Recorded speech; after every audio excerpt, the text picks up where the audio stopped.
So what's up with this tweet yesterday saying Air Force One, it's going to cost $4 billion to get a new one. Cancel the order. Out of control, he wrote. Yes, this was a tweet put out by Donald Trump first thing in the morning yesterday, completely out of the blue, where he targeted an enormous American manufacturer for what seemed as though apparently no reason, and accused basically Boeing of overcharging for their Air Force One contract, which Boeing will build over the next 10 years.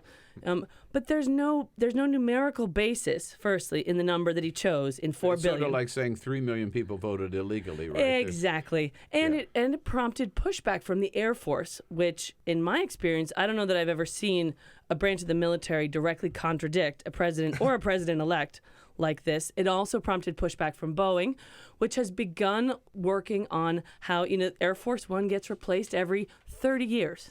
So our current Air Force One, these two planes are 25 years old. Right. It's time for new ones. This is to protect the president. And so Boeing has started working on them.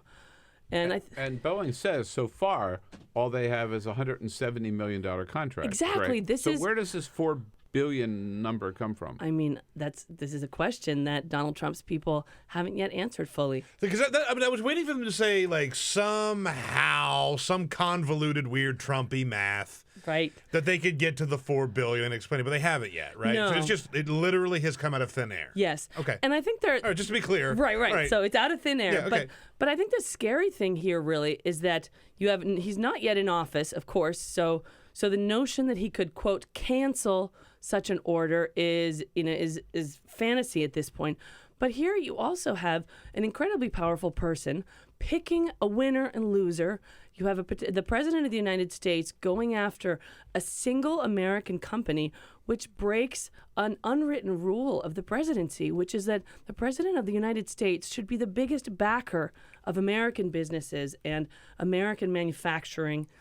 And I mean, if you notice, President Obama does not call out individual companies by name. You just don't do that. He also doesn't say the U.S. markets are tanking or crashing. He's got to be the cheerleader for the nation's manufacturers. And Boeing creates tens of thousands of jobs.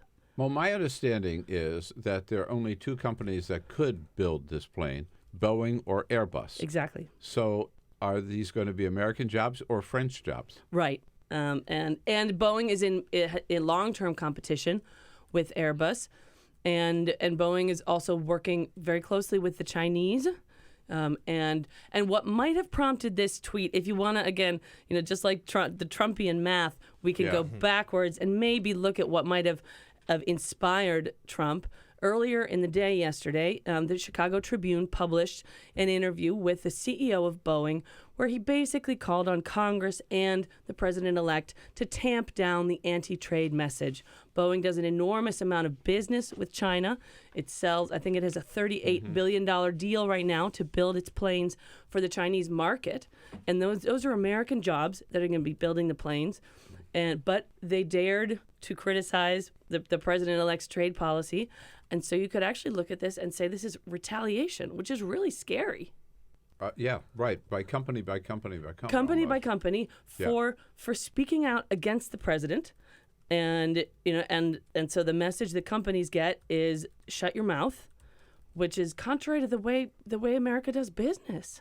One of our callers earlier suggested that one of the reasons that Donald Trump is kind of turning on Air Force One, maybe he doesn't want to use Air Force One, maybe he wants to continue to use his plane, so he could charge the government for the use of his plane. I mean, that is...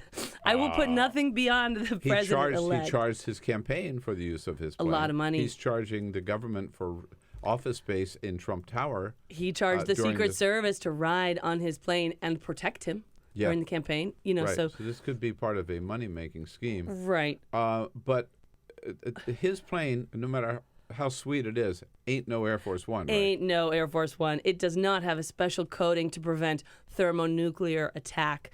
It does not have incredibly classified information systems on it. And that's actually what the Air Force is beginning to develop now. So this initial contract is really about bringing this 30-year-old plane and plane model up into the very modern age, not only so that it has anti-hacking technology, which is incredibly important now as more and more state-sponsored hacking takes place, but also so that the president could withstand any kind of a potential attack, a threat to his life while he's in the air. It's a vulnerable place for the president to be, if you think about it. Yeah, and he could actually run the entire country from Air Force aloft, Exactly. from Air Force One. Exactly. I mean, all the equipment that necessary is there, and the idea that, as you pointed out, that Air Force One today, the president is operating with communication systems that are very sophisticated, but are 25, 26, 30 years old. Yeah.